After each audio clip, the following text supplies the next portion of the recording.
Hi, this is the second topic for today, part of the history of astronomy. And what I want to talk about now is just those amazing Greeks, how they measured the size and the distances to the Earth, the Moon, and the Sun. They used rather simple tools, but they got some really amazing results. But first, let's talk about their observations.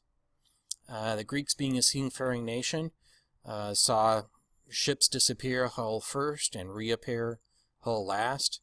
They also recognized that the situation was different if you were close to the water or on high ground. And they also noticed that if they traveled north or south, remember they could go up to the Black Sea into Russia, and they went all the way down to Egypt as well. They noticed a different set of stars in the night sky. For example, Polaris, which is our North Star, changes position. And that would have been very obvious to somebody that's very connected with the evening sky. For us, we don't even notice it. And particularly in Los Angeles, it's even difficult to see Polaris. Now, they also kept track of eclipses. They recognized that the shadows were not cylinders, but cones. We have two types of eclipses, lunar eclipse and solar eclipse. From this, we could recognize that the sun and moon subtend the same angle. So the diameter to the distance to the Earth would be the same for those two objects. So the size of the sun, the distance to the sun, is the same as the size of the moon to the distance of the moon. So those ratios would be the same. When we have a solar eclipse, you only see it on a very short region, very small region on the Earth. So the sun has a size to it, and it's very far away. On the other hand, a lunar eclipse is something that the entire planet, or half of the planet, gets to see. And the totality is takes quite a while. It takes it takes a while to happen. It's like nearly 3 hours. While on the other hand, a solar eclipse only lasts for like 5 minutes. All right. Another thing that they found out was that if you travel north and south, that the shadow of the sun changes length given the same time if you measure it in two different locales, and the only difference being how far north or south you are from each other. And this is the famous measurement that Aristarchus did from Syene to Alexandria. It's about 500 miles, and the angle difference between Syene and Alexandria is 7 degrees. Okay, then the other measurement that they had that they could make was the angle between the moon, the earth, and the sun during the first and third quarter. And we'll be talking about that a little bit too. At that moment in time, it's during the first and third quarter, if you look at the moon, it appears to be half lit up and half dark. But if you look very, very carefully, you find out that that's not exactly the case. The sun is a physical distance away. It isn't infinitely far away. And so the rays of the sun are not parallel to each other. And then finally, the other observation that you can make is that the moon orbits the Earth in 28 days. Okay, so the Earth is round. Here's a nice picture of what you would see from the seashore or from the mountain. And if you don't believe me, go and take your own measurement. Take a look at what Catalina Island looks like between two locales. Del Cerro Park is on top of the PV Peninsula, and then go down to Abalone Cove to the beach there. So at Del Cerro Park on the top of the hill, you see that Catalina Island is one island. That's it. And in fact, you can see the height, you can see the ocean behind the isthmus. And it's the isthmus that is the key here. Now, when you go down to the parking area at Abalone Cove, you'll notice that Catalina still looks like one island, but the amount of, you don't see the ocean behind the isthmus anymore. And as you travel down to the beach, if you look across at Catalina, you see two islands rather than one. Flat Earth can't explain that. And the fact of there being two islands instead of one does not go away even if you have a pair of binoculars. So if you don't believe me that the Earth is round, go take a look at this. It's pretty close, and it will convince you, I think.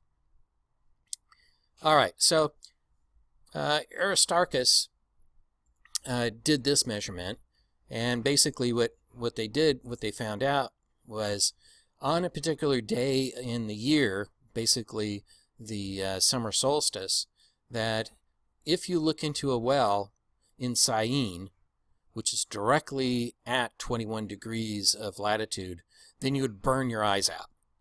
You burn your eyes out because in this well, what happens is the sun is directly overhead, and the image of the sun is now projected onto the well, all right, and the light from the bottom of the well reflects up, and you burn your eyes out.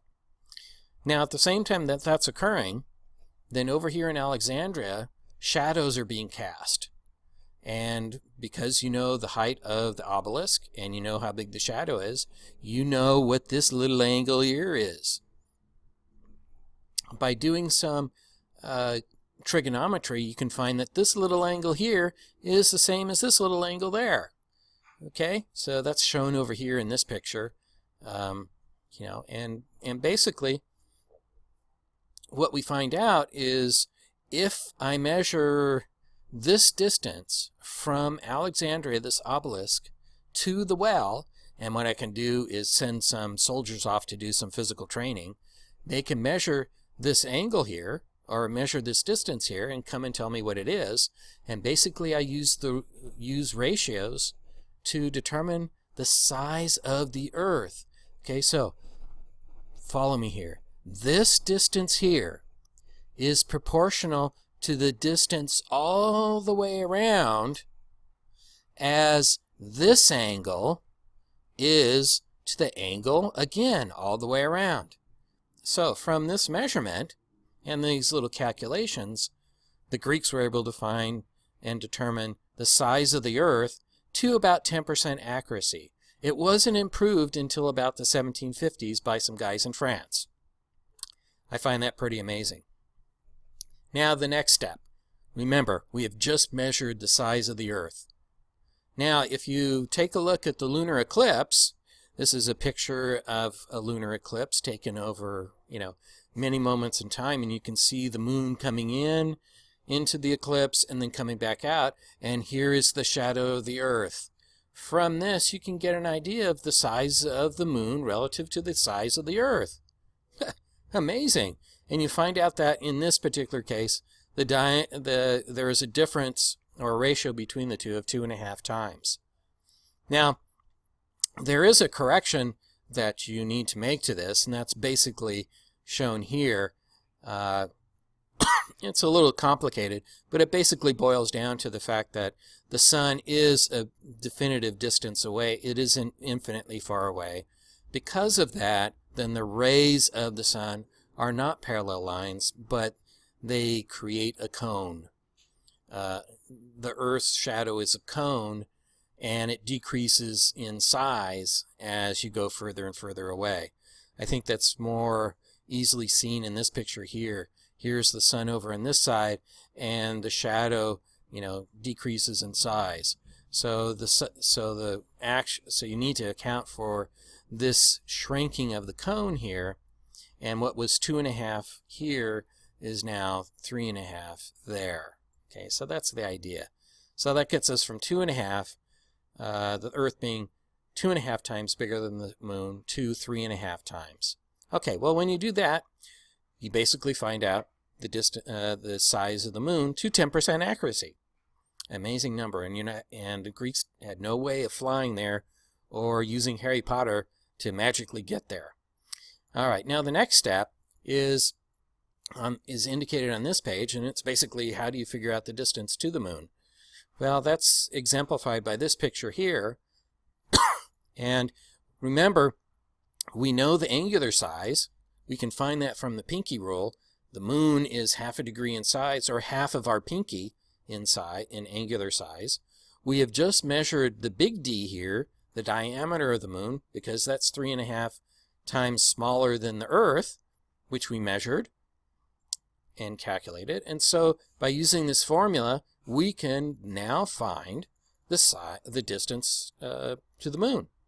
And basically, it comes out to be, nearly 400, I guess that's 400,000 kilometers. Okay, so pretty amazing stuff what these guys did. And they were just running around in togas.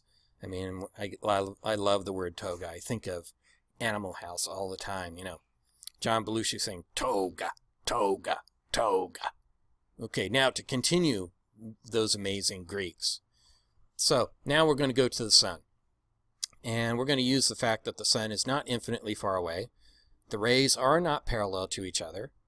And since the rays are not parallel to each other, then the moon, when it appears half lit up, is not at the same time as when the moon is a quarter through its orbit. And that's somewhat described in this picture here. Over here is where the sun would be. I really need to change this graph to put the sun here in bright orange or something. And here's a ray coming from the sun, and it's lighting up the moon. And half of the moon will be lit up, and half not. And here we are on the Earth, and we're going to see, in this case, basically a crescent moon. Well, actually, we would see in this case a half lit up moon and an unhalf lit up moon. Okay, over in this region would be crescent moons. Over here would be a new moon, and then over here would be gibbous moons. They would have, over here, we would certainly say more than half of the moon lit up. And the same is true over on this side for the third quarter.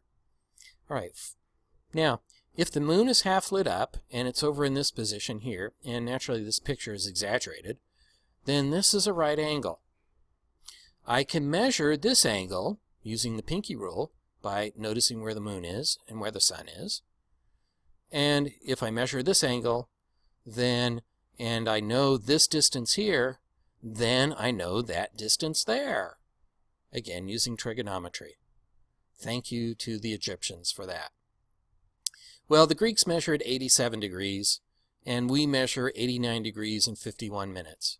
Using trig, the calculation is basically taking the tangent of the angle between the sun and the moon, okay, and then that's going to be equal to the distance to the sun divided by the distance to the moon. Okay. The issue here is that the Greeks could not measure such fine angles. Okay, you might look at this thing and say, well, the Greeks got a pretty good answer. They're only, 2 degrees off from what we would get. Well, if you remember how tangents behave, that's a big deal. Okay, so they would get 7.5 million kilometers using 87 degrees.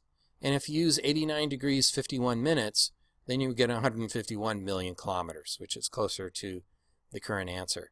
They're off by a factor of 20. Again, it's because they could not measure small angles, or they could not measure angles accurately. And you need that in order to make this calculation work. And we weren't able to do that either until a few hundred years ago. Okay, and we're talking about the Greeks doing this 2,000 years ago. All right, now, just as we used angular size and physical size and distance to objects to figure out the distance to the moon, given that we knew the angular size and how big it was, we can turn the head around on that equation and figure out how big the sun is. Okay, remember, we just figured out how far away the sun is. Now we can figure out how big the sun is. This is pretty amazing stuff. I mean, the calculation that they did here is completely correct. Just because they didn't get the right answer because of the inaccuracy of their measuring tools. I think that's no big deal. I mean, this is just amazing stuff. Okay, now, because the Greeks got the distance to the sun off by a factor of 20, then they would also get the size of the sun off by a factor of 20.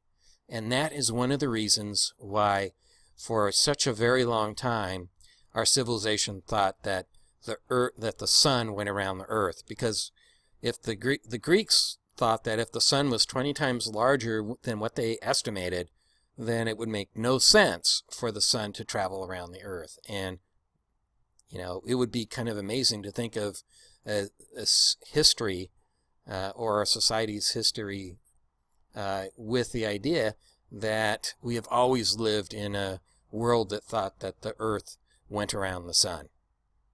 All right, this is another way of doing these calculations, and if you're more interested in these kind of calculations, take a look at Wikipedia, for example, on distances and angles measured by Aristarchus. Okay, thank you.